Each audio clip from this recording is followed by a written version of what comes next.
What's going on, guys? Gomes here, back again on another MLB The Show 20 Diamond Dynasty video. Wanted to make a nice, quick and easy video talking about the Blake Snell program, how you can get it really fast and how you can get it really cheap, because there's a lot of stuff to talk about as far as that goes. And yes, you do, as of right now, have to do the collection in order to get the card. Before we get into this one, make sure to leave a like down below, as always. Really does help out the videos a ton. And subscribe to the channel if you guys have not yet. Seriously, thank you guys so much. You guys have been killing it with the support this year. I sometimes just look in amazement at how far we've grown already this year. It is mind-blowing. But getting into this video, so the program for Blake Snell, the Players League program, as I mentioned, did come out yesterday, and you do have to get the collection done in order to get the 95 Blake Snell. So some people didn't know that. I want to make that abundantly clear. They could change it. I don't think it's going to happen. People pointed out they changed the Jackie Robinson one. That was more so, I think, because they had already changed the moment where you needed 2 home runs to get him for one of those moments. I don't think they are going to add more stuff, but they could eventually. But getting into this, so it is really not that bad. A lot of people are making it out to be like a 100K collection. That is not it at all, and it's really quite simple how you get it pretty, easily, and how you can get it cost effectively. The moments that you play are going to get you 50 of the 100 points required, which is really easy moments. None of these are my idea of difficult. They are not multi-games. They're all easy. Veteran difficulty against the White Sox. Damn it. Not exactly a tough... no, you're playing the Rays against this. Little bit better. Not gonna brag too much about the Rays, but strike out 8 batters on Veteran, strike out 5 batters in 4 innings on All-Star. That's really not tough either, because you're using that Snell, I do believe. 3 hits, 2 extra base hits. These can be tough at times, but you just have to really zero in. I always recommend, since it is on Veteran difficulty, power swing. You do have a good power player in Bo Bichette and Ian Happ anyway, so always make sure to power swing. And the meatball method does work for that as well. None of these are really that difficult, so it's not going to take you much time. That's going to get you halfway done with the program. It's going to get you, I believe this would be up to here, so it's going to get you 3,000 stubs in 2 of the quarterfinal players. If you look at the collection, which is going to give you 40, all you need is 6 cards. A lot of people are asking, how did you complete the collection if you don't have Lucas Giolito? You don't have to have all of them. You only have to have 6.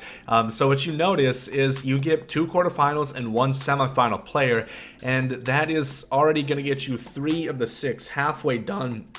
Nice voice crack. You're going to get 6 the show packs, 600 stubs, so that's 3,600 stubs, and 6 the show packs, which you could pull something good. Even if you get a gold, it's going to get more stubs for you along your way to get this. Then you need 3 more cards. You have to buy the remaining 2 of the the base cards, which are about 7.5K right now, and then these they vary. I've seen them go down to 25K. I've seen them go up to 35K. I bought mine, the one that I bought last night, if we can see, I got it at 32,400.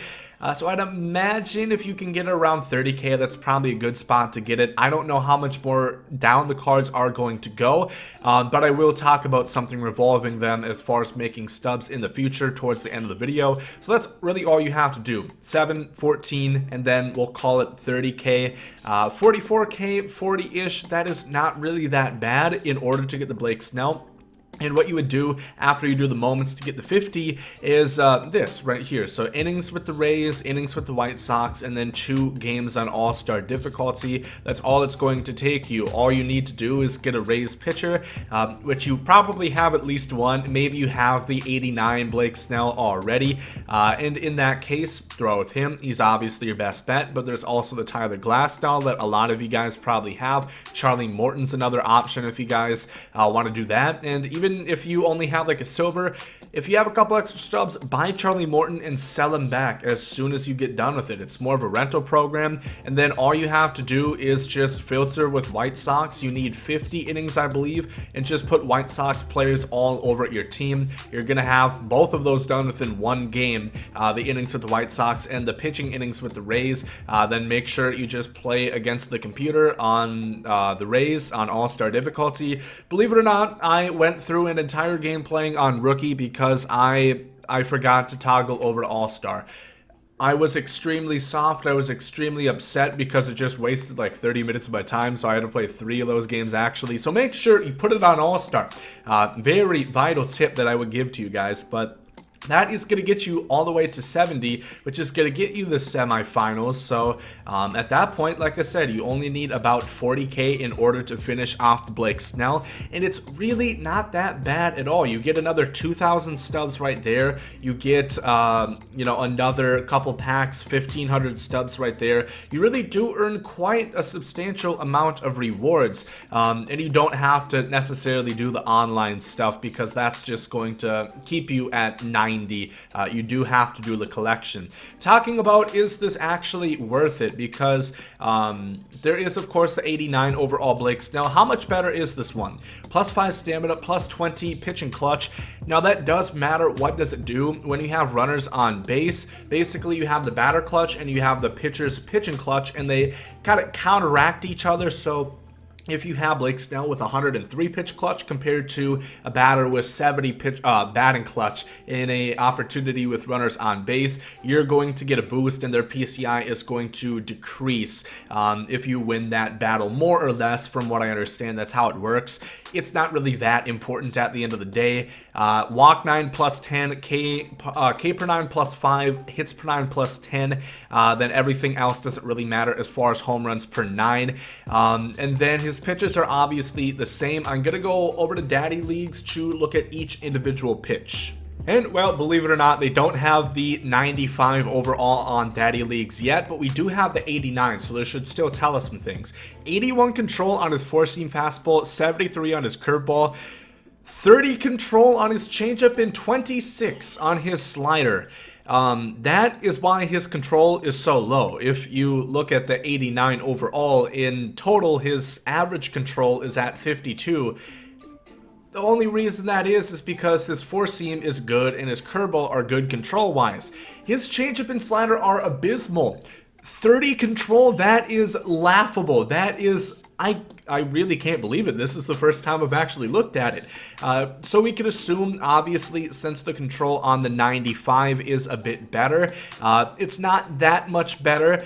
I would assume maybe plus 20 on each, you could assume, so maybe 50 control on his changeup and 50 on his slider, or rather plus 20, so 46 on his slider, which still is not very good. So what you're left with is 40k, and you're going to get 10 walk per 9, 10 hit per 9, 5k per 9, a little bit more velocity. You can see the control is only plus 8, so maybe it's only like a plus 10 or so on each pitch. If you already have the 89 overall Blake Snell, I don't know if it's necessarily worth it. It really depends on how well you pitch with him. I would say it comes down to that. If you pitch well at the 89 and you already have him, then I go for it. But if you don't pitch well with him, I don't think you're going to just automatically pitch well with the 95, because at the end of the day, he has the same exact pitches.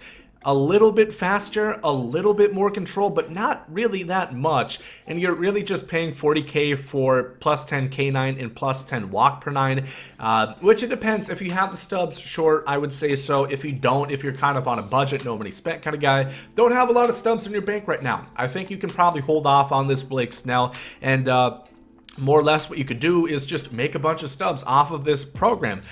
So that's what I think personally. Obviously, I did it as a Tampa Bay Rays fan, and I wanted to get gameplay out with him. And I did pitch well at the 89 overall Snell. So in that case, I would recommend that you guys do this. But if you don't want to do it, you're still going to get a ton of stubs off of this. Like I said, 7, 14, and then, well, about 45k for the diamonds. Then you're going to get packs. You're probably going to get about, what would it be, 50k or so from doing this program, and who knows, maybe they are going to still add more stuff so you can get this program done without actually spending stubs. We're gonna have to wait and see as far as that goes. Regarding the tip that I did mention earlier, what I recommend for Players League, this is very reminiscent of the Player of the Month sets that we used to have from previous years. Obviously this year it is something that you don't have to spend stubs on whatsoever, and I think these Players League cards are going to act kind of like Player of the Month in the past. Remember how they would have them in packs?